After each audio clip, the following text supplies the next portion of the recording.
Wilfried Nancy just made a huge call on new signing Julian Arao ahead of tomorrow's massive Glasgow derby. European clubs are circling one of our defenders. The Green Brigade have released a powerful statement about their ban, and Nancy is facing tough questions about how long fans should wait for results. It's been an intense 24 hours at Celtic Park, but first make sure you like this video and subscribe to the channel for more Celtic content.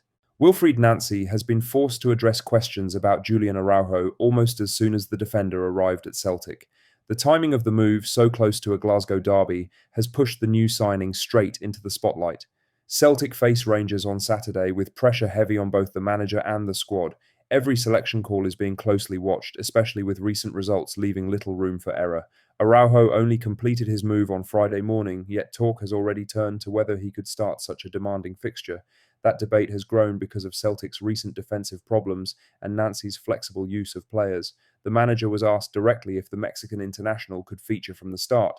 His answer offered insight into both Araujo's fitness and how Nancy sees his role within the system. He said, "So he brings freshness, new energy. He's a young, talented player. He can play on the side as a full-back or wing-back. Yes, he hasn't played a lot recently, but he's going to be able to help us. He's going to be in the group. Yes, for tomorrow." Nancy's comments highlight how quickly Araujo has been considered part of the matchday picture. Being included in the group for a derby suggests trust, even if it does not guarantee a start. The manager's reference to different roles is also notable. Nancy has regularly used fullbacks and wingbacks in wider centre-back positions within a back three. That approach has already seen players moved out of their usual roles this season. It reflects a system that values movement and comfort on the ball over fixed positions. Fitness remains a key factor in any decision on Saturday. Araujo has not played many minutes recently, which makes a full debut a careful call rather than a simple one. Even so, his presence offers Celtic another option at a time when depth has been questioned. Whether he starts or appears later, his involvement would mark a rapid introduction to life at the club. For Nancy, the decision is about balance rather than risk. He must weigh energy and freshness against sharpness and rhythm in the most intense fixture Scottish football offers. Now for the main story, as Simpson-Pusey was back on the training pitch this morning despite his loan spell at Celtic appearing close to an early end. The Manchester City defender remains on loan in Glasgow for now, but that situation is expected to change. The Telegraph report that Celtic are preparing to terminate the loan agreement ahead of schedule. That decision has opened the door for other clubs to move quickly this month. Simpson-Pusey has been a peripheral figure since arriving on loan. He has trained regularly, but has struggled to force his way into matchday plans. His limited involvement has made an early exit feel unavoidable. The defender has played only twice in all competitions and has rarely looked close to further minutes. Celtic's wider situation has worked against him. Pressure on results has reduced the scope for development players, especially in defensive areas. With the club needing short-term stability, there has been little room for patience. Simpson-Pusey has been left in a holding pattern as a result. Cologne were first reported as showing interest once his loan situation became uncertain. The Telegraph now say Strasbourg and Parma have also joined the chase as the January window opens. English Championship clubs are also expected to enter the race once his loan at Celtic is formally ended. That level of interest shows he is still seen as a player with clear potential despite his lack of minutes.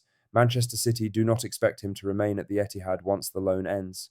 Another temporary move is seen as the most likely next step. Training at Lennox Town this morning does not change the direction of travel. It simply underlines how the formal process has yet to be completed. For Celtic, ending the loan early would close off a move that never fully took shape. It would also allow the club to focus on more immediate needs. For Simpson-Pusey, the priority is clear. He needs regular football after months spent on the sidelines. The growing list of interested clubs suggests that opportunity may arrive soon. Once the loan is officially cut short, the next phase of his season is expected to move quickly. Until then, he remains a Celtic player in name and training only. The signs all point toward his time on loan in Glasgow coming to a quiet conclusion. In other news, Celtic face Rangers tomorrow in a game that's already brought increased pressure on Wilfried Nancy. The support inside Celtic Park will be needed, but it will have to be without the Green Brigade, who have released a statement regarding their ban. The off-field relationship between many fans and the Hoops hierarchy has become increasingly fractured amid a season where on-field performances haven't looked very promising. Tomorrow's Glasgow derby comes at a time when the club have lost 5 out of their last 7 games under Nancy, piling more pressure on his future. the Green Brigade have issued a statement ahead of the match, highlighting that their ban from attending games has been extended. The group said that they do not accept allegations surrounding the incident at Celtic versus Falkirk, where 5 people have since been charged, though none for serious or violent assaults. The extension of their ban comes at an unfortunate time when the team need the support and backing through a turbulent period at Celtic Park. The Green Brigade's full statement can be read below. Tomorrow's home derby will be the second in a row that the Green Brigade has been prevented from attending. Far from condemning the actions of Police Scotland for the unlawful 6-hour kettling of fans on the 16th of March 2025, Celtic FC has instead colluded with them over recent months to target the Green Brigade, culminating in an indefinite ban from all Celtic matches. Through this period, we have repeatedly sought dialogue with the club. Their current position is that they are unable to engage with us, while we do not accept allegations made against our group. To be clear, this relates to the incident at the Celtic versus Falkirk match, whereby Celtic FC made vexatious and clumsy allegations against our group. Accusations of serious and violent assaults were made purely and cynically to influence public opinion and support criminal charges against fans. Unfortunately, 5 people have since been charged, although none for serious or violent assaults. Celtic FC's language has softened in relation to the incident. We believe all 5 will be vindicated in time, but until then, they, and their families by extension, must endure the criminal justice system, from dawn raids to multiple court appearances, and everything this entails. In other news, Celtic supporters are once again seeing Kjetil Knutsen's name linked with the club, but the full picture is being lost in the noise.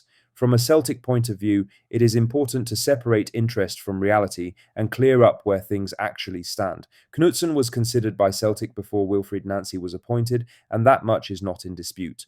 His work at Bodo/Glimt has earned respect across Europe, and Celtic were right to look at him during their search.